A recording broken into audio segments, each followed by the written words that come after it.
Welcome to the Haunting Hour, where we bring your darkest fears to life through the chilling art of horror storytelling. If you're new here, don't forget to subscribe and hit that notification bell so you never miss a new tale creeping into the shadows. Whether you're looking to unwind, embrace the thrill of fear, or lose yourself in a world where the line between the living and the dead blurs, this is the place for you. Now dim the lights, settle in, and prepare to be haunted by tonight's story.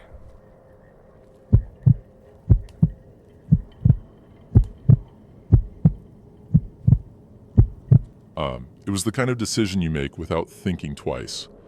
Me and my friends, Jack, Sarah, and Leo, had been hiking for hours already, way up in the mountains of Vermont. Jack had found this random trail online, something barely anyone knew about, and he sold it to us like it'd be some untouched paradise. I didn't question him, because Jack's always been the one to find these weird, off-the-beaten-path spots, and honestly, it usually works out. We parked in some tiny lot that looked more like an abandoned gravel pit than an actual trailhead. No signs, no maps, just trees, loads of them, and this narrow dirt path that disappeared into the woods like it was swallowing itself. That was our path. It started out fine, just typical hiking stuff. Some steep bits, cool views, and too many bugs.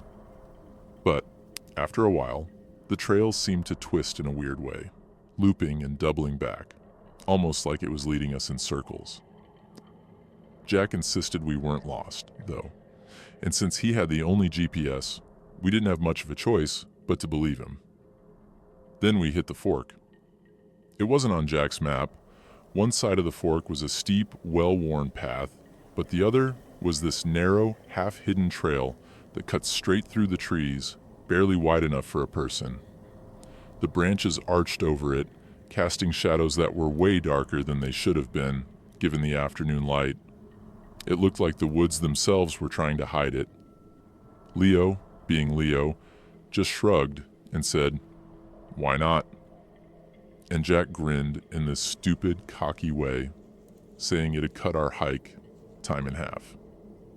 "Let's just go for it," I said, feeling a bit of peer pressure and a lot of tiredness in my legs. Sarah gave me a look, like she was about to say something, but I just raised my eyebrows at her, and she sighed, caving. So we took the path. Almost as soon as we stepped onto that trail, things started to feel off. The air was colder. I kept telling myself it was just because the trees were closer together, blocking out the sun. But it felt like something else. It was like the trees themselves were watching us, closing in with every step. But that's just stupid, right? Trees don't watch people. Then Sarah stopped, mid-step, staring off into the woods. "Did you hear that?" she whispered, her voice barely audible. "Hear what?" I asked, trying to keep my voice steady. She paused for a second, her eyes still locked on some point deeper in the trees, then shook her head. "Nothing. It's nothing." But I could tell she wasn't convinced. A few minutes later, I heard it too. A faint whisper, like someone was saying my name, but in a voice I didn't recognize. It was quiet, just on the edge of hearing, but it was there. I looked around, but the others didn't seem to notice. Jack was too busy staring at his GPS, and Leo was messing with his water bottle. I brushed it off as my imagination and kept walking. But as we went deeper, the whispers grew louder, like a crowd of voices just out of sight. They didn't make sense either. It was like they were saying something, but in a language I couldn't understand. Or maybe it was just too quiet to hear clearly. Either way, the feeling in my stomach was starting to churn, like I'd swallowed a handful of nails. The path got rougher too. Roots twisted up from the ground like they were trying to trip us. And every so often, I'd feel like I was being watched. Not just by the trees, but by something else. Something hungry. After another hour or so, we saw it. Tucked back between two massive pines was this tiny, crumbling cabin, barely visible under a mess of vines and moss. It looked like it had been abandoned for years, the wood gray and cracked, windows broken. I don't even know why we stopped to look at it. There was just something about it that made me feel like we had to. Jack, being Jack, was the first to step forward. "This is so cool. We should check it out." Sarah looked like she wanted to say no, but she didn't. And I just followed, even though everything in me was screaming to turn back. Inside, it was worse. The air was thick and stale, like it hadn't moved in decades. The walls were covered in strange carvings, symbols I didn't recognize, spirals and jagged lines that made me feel dizzy if I looked too long. In one corner, there was this pile of something. I didn't want to look at it too closely, but it seemed to be bits of cloth and fur, all torn up and twisted together. Leo nudged me and pointed to the back wall. There, scratched into the wood, was a single word: leave. I wanted to, but Jack was already poking around, completely ignoring the eerie vibe. "It's just some old cabin, guys. Stop freaking out," he said, rolling his eyes.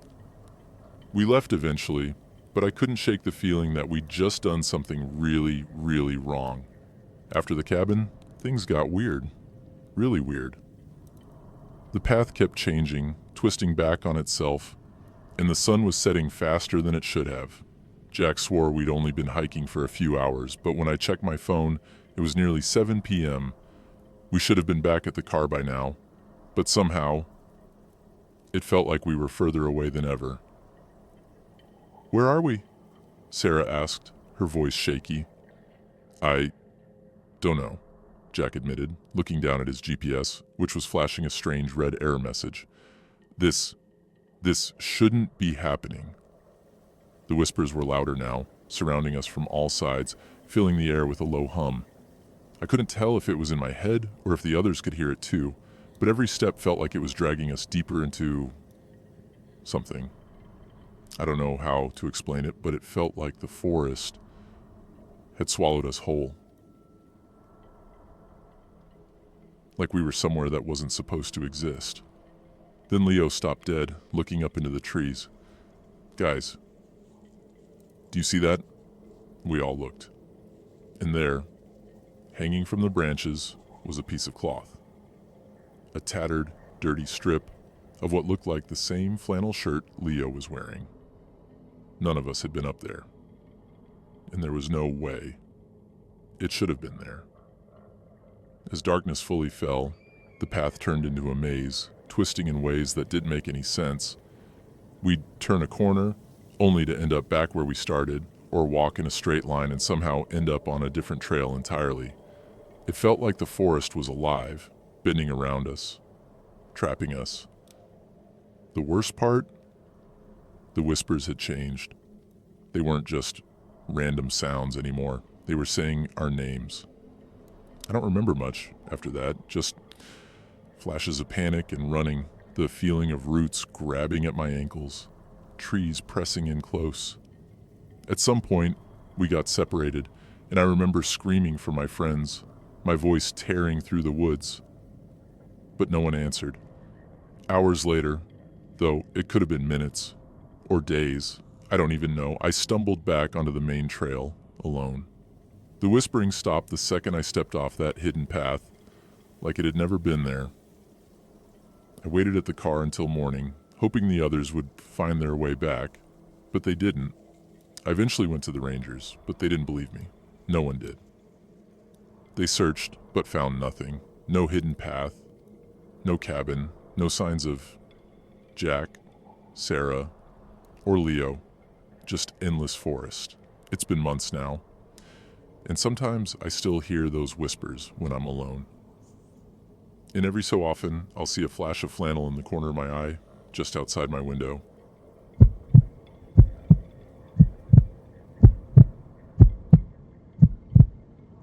When my brother Max invited me on a weekend camping trip, I didn't think much of it. He'd recently gotten into all that survivalist stuff, and was itching to try out his new gear. Plus, our cousin Olivia was coming along, and she knew a thing or two about wilderness camping, so it didn't seem risky. We picked a spot in the mountains, somewhere with no cell service, and planned to hike up a ridge overlooking a lake, camp for a night, and hike back down. It sounded simple enough, just a quick getaway, no big deal. But from the moment we started, things felt off. The trail was mostly overgrown, like no one had been there in years, even though the ranger at the station said it was a popular spot. The trees were thick and old, like they'd been standing there for centuries, their bark peeling and twisted. There were barely any birds, and even the breeze seemed muted, like we'd stepped into a place where sound itself didn't travel the same way. Hey, did you guys notice how quiet it is? Olivia asked, breaking the silence. I shrugged, pretending not to care, but Max shot me a look, and I could tell he was feeling it too. We all were. It was just the beginning. Around noon, we stopped to eat. That's when we noticed it. The smell. It was faint at first, just a whiff of something sour, but as we kept going, it got stronger, like rotting meat mixed with damp earth. It wasn't coming from any one direction either. It was everywhere, hanging in the air, clinging to the trees. Maybe it's a dead animal, I suggested, trying to keep the edge out of my voice. Olivia shook her head. Dead animals don't smell like this. This is different. Max didn't say anything, but he kept looking over his shoulder, like he was expecting to see something following us. We pressed on, though, telling ourselves it was nothing, just our nerves, but it didn't go away. Every time we paused to catch our breath, the smell would be there, stronger than ever. Like it was following us, or worse, like we were walking deeper into it. By late afternoon, we were all exhausted, so we set up camp on a small clearing near the edge of the ridge. From there, we could see the lake below, shining silver in the fading sunlight. It should have been peaceful. Instead, I felt this knot of anxiety in my stomach, like something was wrong, but I couldn't put my finger on it. While Max was setting up the tent, Olivia suddenly froze, staring at the ground just beyond the clearing. "Look at this," she whispered. I walked over, and my heart skipped. Footprints. Huge ones, deep in the earth, as if something massive had walked through recently. The weirdest part was, they weren't shaped like anything I'd ever seen before. Too long, with too many toes, almost like a human footprint stretched and warped. Maybe someone else was out here, Max said, though his voice didn't sound convinced. No way, Olivia muttered, crouching down to examine them. These tracks are fresh. And whatever made them, it's big. We didn't talk about it after that, but none of us could shake the feeling that we weren't alone out there. That night, we built a fire, but it barely felt like enough to keep the darkness at bay. Sometime in the middle of the night, I woke up to the sound of something moving outside the tent. I held my breath, listening, trying to convince myself it was just a deer or a raccoon, but it didn't sound like any animal I knew. It was heavy, slow, circling the campsite. Max must have heard it too, because he sat up, his face pale in the dim light from our lantern. Olivia was already awake, her hand clamped over her mouth to keep herself quiet. Then, out of nowhere, we heard a scream. It was distant, echoing through the trees, but it sounded human, and it was close enough that we all looked at each other, wide-eyed. What was that? I whispered. Maybe someone else is out here? Max offered, but his voice shook. It sounded like he was trying to convince himself as much as us. We waited in silence, straining to hear anything else, but the night was dead quiet again. The only sound was the faint rustling of leaves in the wind. But somehow, I knew we weren't alone. Whatever was out there wasn't human, and it wasn't leaving. We barely slept, and by dawn, we were already packing up, ready to get out of there as fast as possible. But when we got back on the trail, things were wrong. The path didn't look the same. It twisted in ways that didn't make sense, leading us back to spots we'd already passed. "Are we lost?" Olivia asked, panic creeping into her voice. "No," Max said, but he didn't sound sure. "We just need to stay on the trail." Hours passed, but the forest was a maze. Every time we thought we'd made progress, we'd end up back at the clearing where we'd camped. We tried to keep calm, but with every wrong turn, the panic grew. By noon, we stumbled back to the ridge's edge, exhausted and desperate. That's when we saw it. Across the lake, on the opposite ridge, stood a figure. It was tall, too tall, and its arms hung down past its knees, long and thin, almost skeletal. Its face, well, I don't think it had one. Just this blank, pale space where a face should have been. For a moment it just stood there, staring, or at least, I think it was staring, even though it had no eyes. Then, slowly, it raised a hand, pointing directly at us. We bolted, not even caring which way we were going anymore. We ran until our legs burned, until we couldn't hear our own footsteps over the pounding in our chests. Somehow, by some miracle, we made it back to the trailhead, just as the sun was setting. But when we looked back, the figure was still there, standing on the ridge, watching us. We drove home in silence, none of us saying a word about what we'd seen. To this day, I still don't know what it was, or why we were able to leave. So many others haven't. But I know one thing. I'll never go hiking there again. Because some places, they're just not meant to be found.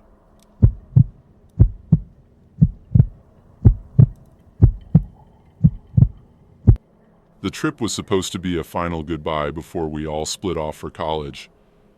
There was me, Chris, and his twin sister, Ava. We'd been best friends since grade school, and it felt wrong to leave without one last adventure together. So, we packed up and drove 3 hours north to Gray Woods, a local forest that was mostly used for logging. Not exactly a tourist spot, but that was the appeal. No crowds, no distractions. Chris brought along an old trail map, one he got from his uncle, who'd worked as a forester out here years back.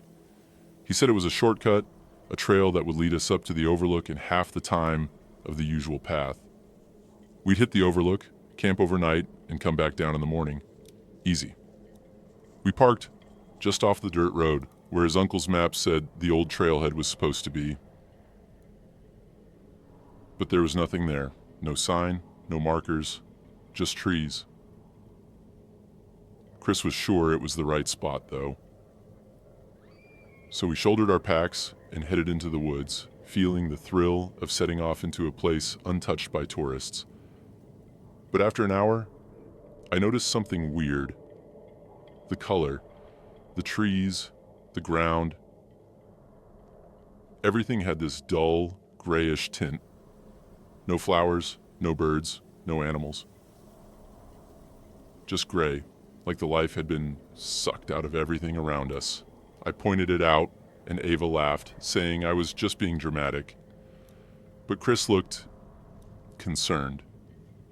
"It's probably just the lighting," he muttered, though he didn't sound convinced. We pressed on. By late afternoon, we were all exhausted, and Chris was getting frustrated.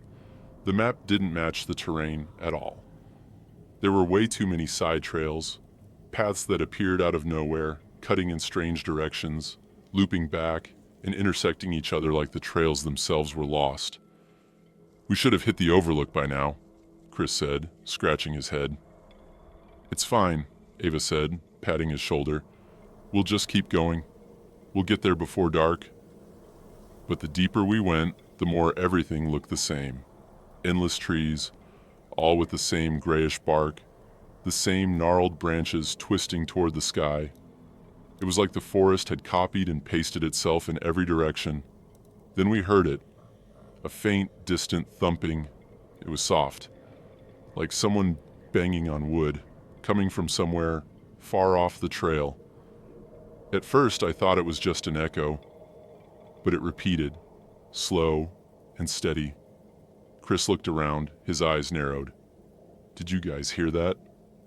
"Yeah," Ava said, looking a bit pale. "But what is it?" None of us had an answer, but we couldn't shake the feeling that the sound was getting closer. We decided to keep moving, hoping we'd leave it behind. We didn't.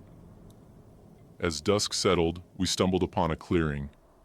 In the center was an enormous tree, its trunk so wide it would have taken all three of us holding hands to reach around it. It was the only tree in the clearing, standing alone, and it was covered in symbols, hundreds of them, carved deep into the bark. Triangles, spirals, and strange shapes that didn't look like any letters or runes I'd ever seen. They looked ancient, almost like they were pulsing in the dim light. Ava shivered. This doesn't feel right." Chris stepped forward, brushing his hand over the carvings. "Maybe it's some kind of old forester thing, like a way to mark the tree?" But there was something in his voice, a note of doubt. He didn't believe his own explanation. Then we noticed something worse. Surrounding the tree were small piles of stones, each stack about knee-high, all arranged in a perfect circle around it. There were dozens of them, all spaced evenly apart like a barrier. I took a step back, my skin prickling. "We need to leave," I whispered. Chris nodded, and Ava didn't need convincing. We turned to head back, but then the thumping sound returned, louder now, echoing through the woods like a heartbeat. As we hurried back, the gray of the forest seemed to deepen, the air thick and suffocating. The trees felt closer, their branches reaching out like skeletal fingers. We tried to follow our original path, but every time we thought we were on track, we'd end up back in the same place. The same tree with its strange carvings and stone piles. Then Ava froze, grabbing my arm. "Look," she whispered, pointing to the edge of the clearing.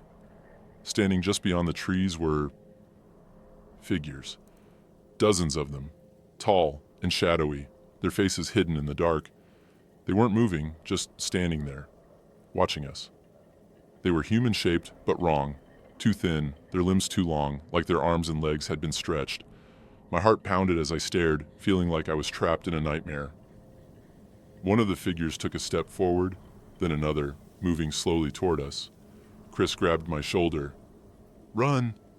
We bolted, not caring about the direction, just desperate to get away. But the thumping sound followed us, louder now, echoing off the trees, like it was chasing us. The figures kept appearing, always just at the edge of our vision, watching us with their empty faces. I don't know how long we ran. Hours, maybe. My legs burned and my lungs felt like they were going to burst, but we didn't stop. The forest was a maze, twisting and turning, every path leading back to that same spot, that cursed tree with its stone circle. At some point, Chris stumbled, grabbing onto a branch to steady himself. As he did, he froze, his eyes wide with terror. "Guys, look," he whispered. We followed his gaze and saw something that made my stomach drop. There, carved into the tree next to us, was my name. Underneath it were Chris's and Ava's, each name freshly cut, the bark still oozing sap like blood. No, this can't be happening," Ava whimpered, backing away. The shadows closed in, the forest itself seeming to watch us, to trap us. Just when it felt like we'd never escape, I noticed something. a faint light in the distance, just a tiny flicker. With no other option, we followed it, stumbling over roots and branches, the thumping and whispers growing fainter as we ran. The light got closer, brighter, until we finally broke through the trees and into the parking lot. The sun was rising, casting a warm, orange glow over the lot, but the car was covered in dust, as if it had been sitting there for years. We checked our phones. No service, of course, but when I looked at the date, my stomach dropped. We'd been gone for 3 days. None of us spoke on the drive back, and we didn't talk about what happened for a long time. But sometimes, late at night, I still hear that thumping sound in the back of my mind, steady and slow, echoing through the trees. And I know, deep down, that if I ever went back to Greywoods, the trail would be waiting right where we left it, ready to lead us nowhere. Forever. Thank you for joining me tonight on The Haunting Hour. If these stories sent shivers down your spine, don't forget to hit that like button. It helps me bring more chilling tales straight to your screen. If you're not yet part of our ghostly gathering, click subscribe and ring the bell to not miss out on any of our haunted adventures. And I'm curious, which story tonight creeped you out the most? Drop a comment below to let us know. Your favorite stories fuel our dark fires and inspire more spooky tales. Also, what kind of scary stories do you want to hear next? Tell me in the comments. Your wish might just become our next nightmare. Until next time, keep the lights on and keep the spirits at bay. Good night, and remember, never venture alone into the dark.